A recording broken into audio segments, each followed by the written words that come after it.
दोस्तों, आज मैं आपको ले चलता हूं उस महाभारत के काल में, क्योंकि आज मैं आपको एक बड़ी और शानदार और आपको एक बहुत बड़ी शिक्षा देने वाली एक कहानी सुनाने वाला हूं।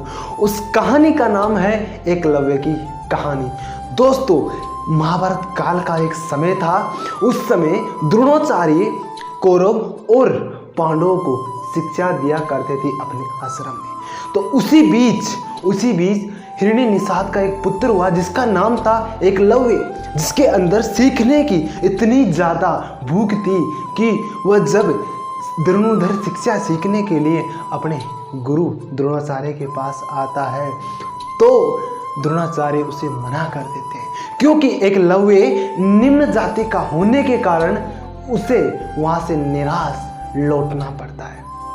एकलव्य उनकी निराश बात को सुनकर, उनके निराकार को सुनकर वह एक वन में चला जाता है और उस वन में एक आश्रम बनाता है और अपने प्यारे हाथों से एक मूर्ति का निर्माण करता है। आपको बता दूं, वो मूर्ति द्रोणाचार्य की होती है और उस मूर्ति को देखकर वह धनुर्विद्या सीखने लगता है और अल्प समय में ही वह महान धनुर्धर बन जाता है। लेकिन वह उस मूर्ति के समक्ष, वह उसके पास में बैठकर वह हमेशा समाधि अवस्था में बैठकर अपने गुरु को याद किया करता था, जिससे उसकी आत्मबुद्धि और धनुर्धर विद्या इस लेवल से उस लेवल तक हो गई थी। एक समय की बात है, द्रोणाचार्य और उसके शिष्य कौरव और पांडव आखेट करने के लिए एक आश्रम में चले जाते हैं या एक वन में चले जाते हैं। और दरअसल मैं आपको बता दूं, उस वन में एकलव्य का आश्रम होता है। तो द्रोणाचार्य का एक कुत्ता उनकी टीम से बिछड़कर एकलव्य के आश्रम में आ जाता है और वह एकलव्य को देखकर बार बार भौंकता है। और एकलव्य की इस अवस्था को देखकर एकलव्य को उस कुत्ते पर क्रोध आ जाता है।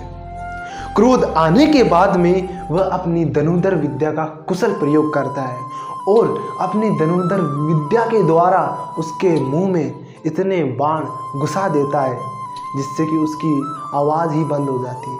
लेकिन मैं आपको बता दूं, उस धनुर्धर मतलब उन बाणों के द्वारा उस कुत्ते को बिल्कुल भी हानि नहीं होती है और वह कुत्ता वैसी अवस्था लेकर द्रोणाचार्य के पास चला जाता है। सबसे पहले उस अवस्था को अर्जुन देखता है। अर्जुन देखकर आश्चर्यचकित हो जाता है और वो सोचता है कि इतना कुशल धनुर्धर मेरे से भी है, मेरे से भी अधिक धनुर्धर कुशल व्यक्ति इस पृथ्वी में एक और है।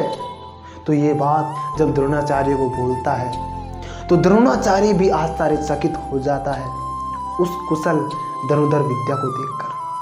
तो वह तुरंत उस धनुर्धर विद्या के पास, उस धनुर्धर कुशल व्यक्ति के पास जाने का निर्णय करते हैं। तो वह द्रोणाचार्य और उनके शिष्य के साथ एकलव्य की ओर चलना प्रस्थान कर देते हैं। चलते चलते एकलव्य का आश्रम आ जाता है। आश्रम आने के बाद में वह एकलव्य को देखता है और बोलता है कि ये धनुर्धर विद्या तुम कहाँ से सीखी है? तो एकलव्य अपने प्रेम और सहनशील भाव से बोलता है कि ये धनुर्विद्या मैंने आपसे तो सीखी है। तो वह द्रोणाचार्य इस बात को सुनकर बड़ा आश्चर्यचकित हो जाता है और वह बोलता है कि मैंने आपको कब सिखाई है? फिर एकलव्य बोलता है कि चलो मेरे साथ चलो। इतना कहने पर एकलव्य के साथ साथ द्रोणाचार्य और उसके शिष्य चल पड़ते हैं और वह उस अपनी बनाई हुई मिट्टी की मूर्ति जो द्रोणाचार्य की थी उसके समक्ष उन सभी को खड़ा कर देता है। और ये सब देखकर सारे के सारे आश्चर्यचकित हो जाते हैं।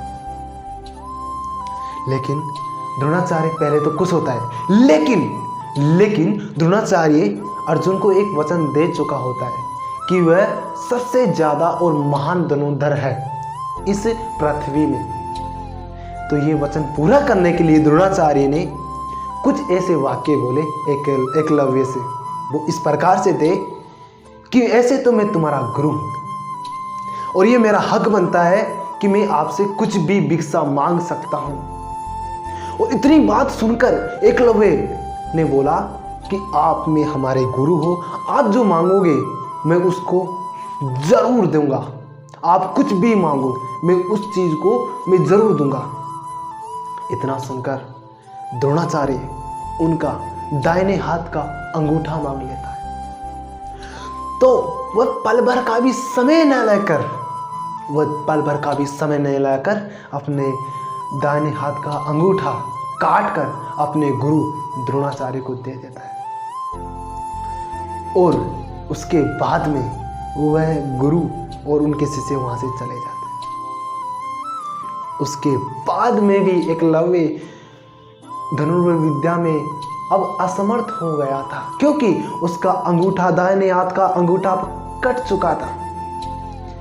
लेकिन फिर भी एकलव्य ने अपने पैरों से धनुर्विद्या को और भी कुशल बनाने के लिए उनसे प्रयास करने लगा और वह बार बार प्रयास करने लगा।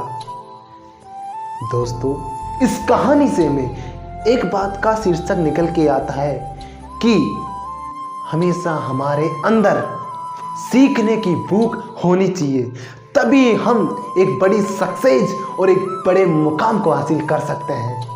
इसलिए दोस्तों, अपने अंदर वो सीखने की भूख उसको उजागर कीजिएगा, उसको महान बनाइएगा, तभी आप एक बहुत बड़ी सफलता प्राप्त कर पाएंगे। जय हिंद, जय भारत।